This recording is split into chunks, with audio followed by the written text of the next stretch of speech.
One, two, three, one. Welcome everybody to Mom and Dad Talks, where our favorite two people are Mom and Dad. Wave, Mom and Dad. All right, and we have Hantie. She's barely holding on. We know it's way past her bedtime, but we're gonna make this short tonight, and hope you all get something out of it. But I think it's really interesting the decline of TV viewership. The cloud TV viewership has this significant trend in recent years. Streaming services are gaining substantial share of the market. Cable TV networks in 2023 was 28.3% viewing, and a significant drop from 30% in previous years. This decline is due to growing popularity in streaming services. Of the 35 and younger viewers, they tend to watch more streaming service or buy that.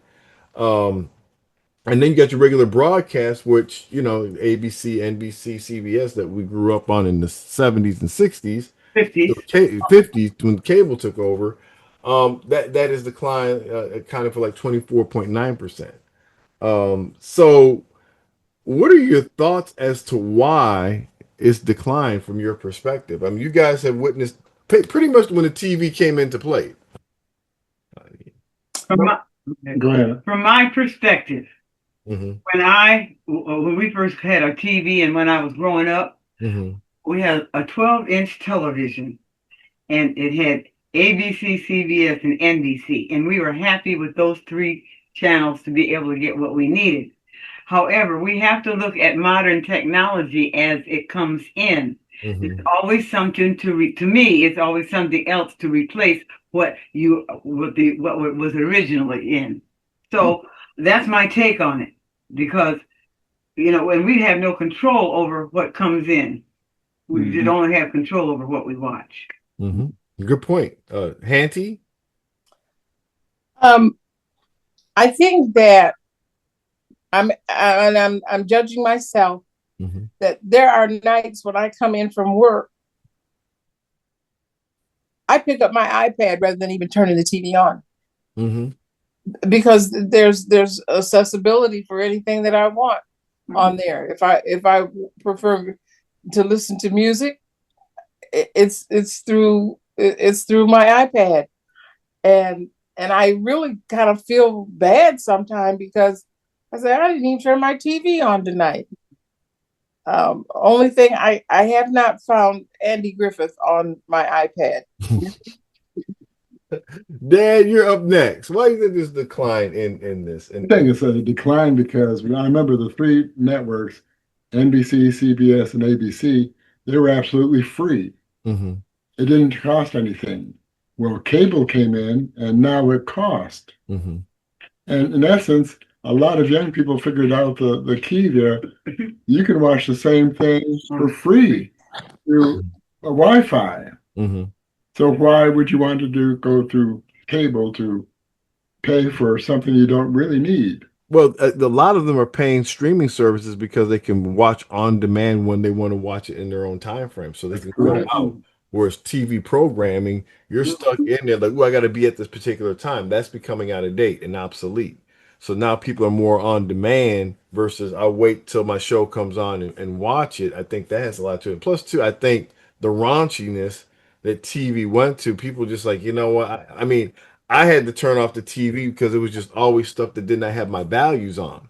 Mm-hmm. And like I got sick of it. I got sick of the cursing, got sick of the stuff that did not have my Christian values on it. I said, can I watch? I mean, Hank, you said it tonight, Andy Griffith.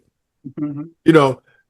Can we watch something wholesome? Why does it always have to be someone's agenda or someone putting something raunchy out there? Mm-hmm.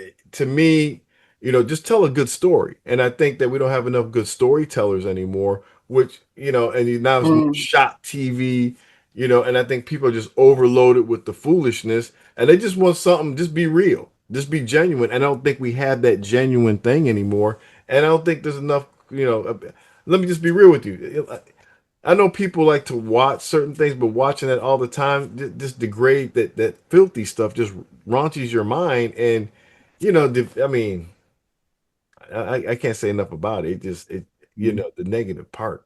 And with cable TV, you have only a few channels that you watch. Exactly. And the other stuff that you is raunchy, like you said, you don't want to watch it, but you still have to pay for it. Exactly. I mean, you got 100 and something channels and you only watch 3 of them. And you're paying what, a car note for it? Doesn't make sense. We're streaming. Hey, you know what? Hey, I got my I can binge watch the whole weekend when it's my time, whatever, or watch when I want. That's what I think. But like, There's another thought too. mhm. You can only watch one channel at a time. True. Well, that's not completely true. Well, They have PIP, which is picture in. you can, You know, you can, you can watch. I mean, I don't know. I don't know who can watch 4 channels at one time, but they do have it available. Yes. Oh, Yes, you can watch picture in picture and stuff. So I just think that, to be honest with you, I just think the programming has just gotten so generic and storytelling has gotten bad. And then, if all else fails, just go raunchy and hope it works. And I think people are just like tired of that stuff. And great storytelling is just wholesome television needs to come back. Yes, it does. Where people, the whole family can sit down and watch. Now the family's watching raunchy stuff, and you wonder why kids are not they're interesting in school today.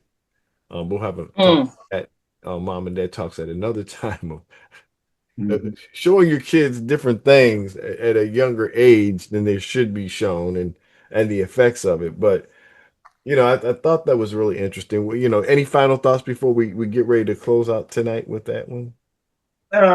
The only thought that I have is that we should watch and be careful what we choose to watch, because we should always ask the question, if Jesus was sitting here, would he watch this? Mm-hmm. So that way, that kind of keeps us focused as the good, the bad, and the ugly, to me. Mm-hmm. Yeah. The Bible says something as we get ready to close. By beholding, you become changed. A lot of people don't think that it influences you. It does influence you. It desensitizes you. So what happens is sin just becomes normalized. And so when you start seeing it getting worse and worse and worse, what's wrong with that? Everybody's doing it. Well, no, they socialized you into saying that everybody's doing it. So when it happens, you're thinking, not being outraged, you're just saying, oh, well. And I think that it's time that we have some real values back, and people to do those values and people to watch those values. Otherwise, like I said, I mean, I do movies and stuff like that, and I try to just keep my values in them. There's no cursing, none of that stuff there, but you still try to tell a story as real as possible so that people understand it without all that stuff. Well, anyway, I hope that you all enjoyed Mom and Dad Talks. If you like, subscribe, tell us about your situation. If you disagree, don't agree, tell us your thoughts on it. Put your comments in there. Till next time, we'll see you on Mom and Dad Talks. Bye. Bye.